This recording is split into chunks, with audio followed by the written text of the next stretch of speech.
মামা দেখ ওইখানে একটা মেয়ে বসে আছে, সবাই ওর দিকে তাকাচ্ছে, মজা নিচ্ছে, টিভিং করছে। আবার দেখ ওই পাশে একটা মেয়ে বসে ওইদিকে একটু তাকাচ্ছেও না, মজাও নিচ্ছে না, টিভিংও করছে। দেখ কারণ কি? আচ্ছা আয়, তোকে দেখাচ্ছি।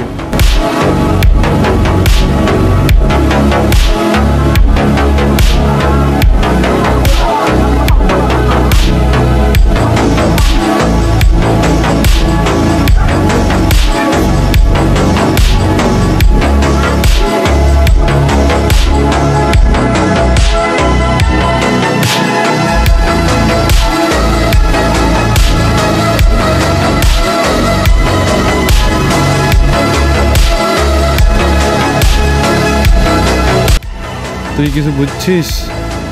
এটাই আজকালকার বাস্তবতা।